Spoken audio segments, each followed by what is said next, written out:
अपने खेतों में काम कर रहा है, खुश है, जिन्हें लगता है कि ये कृषि कानून उनके पक्ष में है। तो ये दोनों पक्ष यहाँ पर सामने और जाम की तस्वीरें भी लगातार जिंदगी में फंसती हुई नजर आ रही है। मुजफ्फरनगर की तरफ रुख करेंगे, मेरे सहयोगी रवि हमारे साथ वहां से लगातार बने हुए हैं।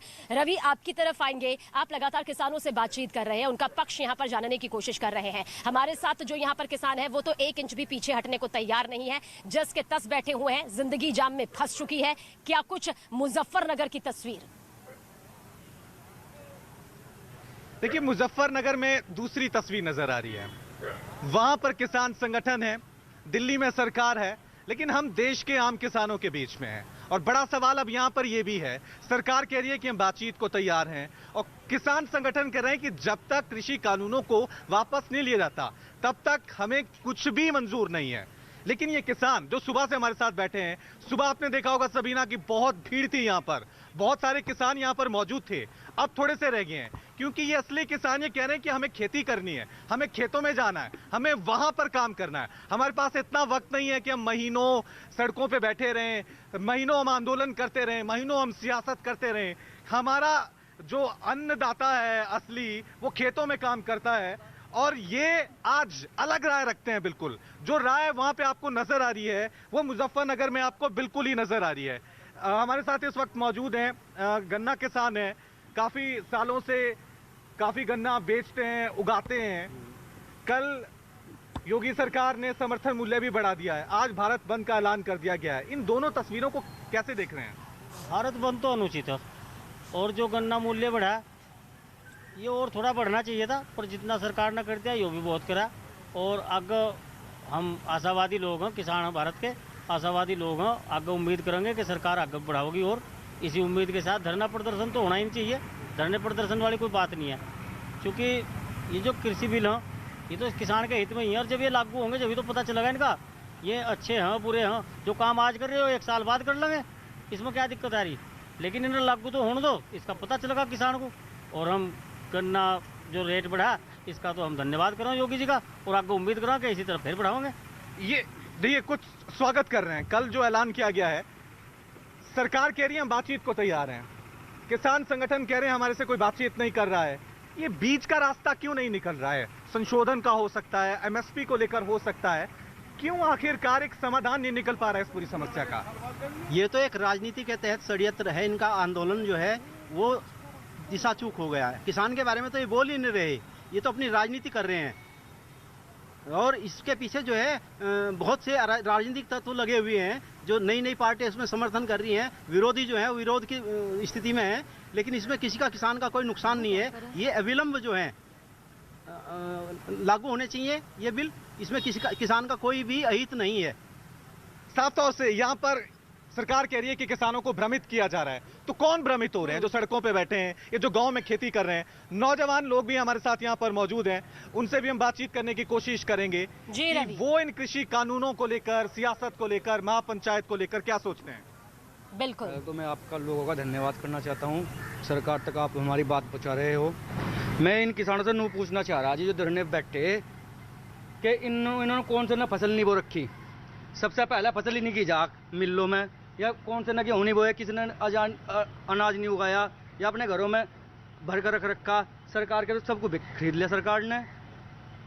इनसे पूछो तो सबसे पहले मिल में पर्ची नहीं की तुला जाके, और ये खम्मा कहाँ लोगों को परेशान कर रहे हैं। यहाँ से आज हमें अपनी बुआ जी की अंतिम यात्रा में जाना था, जा नहीं पाए आज इनकी वजह से। आज हमारी बुआ जी की डेथ हो गई। देखो हमारे पे जोर नहीं पड़ रहा है। काय का किसान के हित की बात करी इन्होंने। आज लोग क्या करा, इन्होंने बिजली कम करवा दी, इन्होंने क्या कम करवा दिया है? क्या चीज करवा दी इन्होंने? अपनी जेब भर रहे, मौज मार रहे वहां से बैठे हुए। साफ तौर से आप देख सकते हैं यहाँ पर ये पक्ष भी देश को देखना जरूरी है कि किस तरह से ये कह रहे हैं कि हमारी किसी रिश्तेदार की वहां पे अचानक उनका निधन हो गया था, इस भारत बंद की वजह से हम वहां जा नहीं पाए।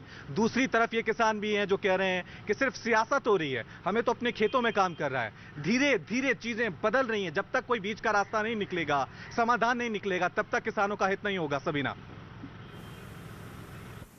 बिल्कुल रवि, और जब इस सवाल को किसान से हम पूछते हैं कि क्या आप ज़रूरतमंद लोगों को रास्ता देंगे, तो वो कहते हैं हाँ, हम ज़रूरतमंदों को रास्ता देंगे, यानी कि एम्बुलेंस को, अगर शव यात्रा है, गर्भवती महिला है, सेना आर्मी से कोई जुड़ा हुआ है। लेकिन आम जनता की ज़िंदगी भी तो ज़िंदगी है, वो भी तो मायने रखती है, जो 10 महीने से इस जैम में फंस कर रह गई है। सिंघू बॉर्डर पर हमारे सहयोगी दीपक बिष्ट मौजूद हैं। दीपक, आपकी तरफ आएंगे। सिंघू बॉर्डर से हर तस्वीर हम आपके जरिए पहुंचा रहे हैं। क्या तस्वीर इस वक्त बन रही है, क्योंकि जैम में वो जिंदगी पिसती नजर आ रही है जिसकी वो हकदार नहीं है। और ये कोई आज या कल की बात नहीं है, आज तो भारत बंद है, इसलिए बड़े स्तर पर ये बैरिकेड्स और रूट्स डाइवर्ट किए गए हैं, लेकिन रोजमर्रा की जिंदगी में भी उन्हें आर्थिक शारीरिक ये नुकसान उठाना पड़ रहा है। जाएं या ना जाएं। देखिए सबीना, इस वक्त सिंघू बॉर्डर से थोड़ा सा हट के जो आसपास के तकरीबन 25 से 30 गांव हैं वो सबसे ज़्यादा प्रभावित हुए हैं पिछले 10 महीनों में। इस वक्त मैं सिंघू गांव में हूं। सिंघू गांव के लोगों के बीच यहां पर चौपाल के जरिए मैं बातचीत करना चाहूंगा, उनसे समस्या पूछना चाहूंगा कि 10 महीने से यहां पर बंद है और आज भारत बंद है। क्या आप इस भारत बंद का समर्थन करते हैं? नहीं जी, भारत बंद का समर्थन हम बिल्कुल नहीं करते। क्यों? ये कोई समाधान थोड़ी है जी, समाधान नहीं है ये तो और परेशानी खड़ी कर दी इन लोगों ने। जो लोग थोड़ा बहुत कमा खा रहे थे, कोई कुछ कर रहे थे, वो बिल्कुल ही बंद कर दिया। पहले ही फैक्ट्रियों को ताले लग चुके हैं, इंडस्ट्री एरिया बिल्कुल ठप हो चुका है। अब ये बिल्कुल ही मतलब भूखे मरेंगे क्या जी लोग?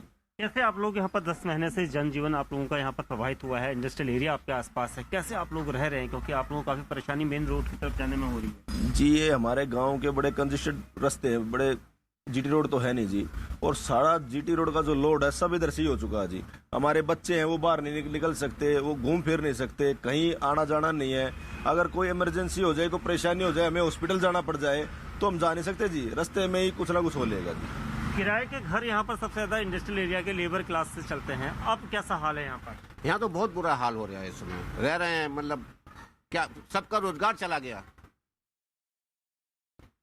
सब घर पे खाली बैठे हुए हैं और आज भारत बंद कर दिया। इससे ज्यादा और भी ज्यादा प्रभावित हुई है जनता। तो भी कम से कम 20 अगर यहाँ किसी को कोई परेशानी हो जाए, कोई एक्सपायर हो जाए, तो रिश्तेदारों को सोचना पड़ता है यहाँ आने के लिए कि हम आए या ना आए।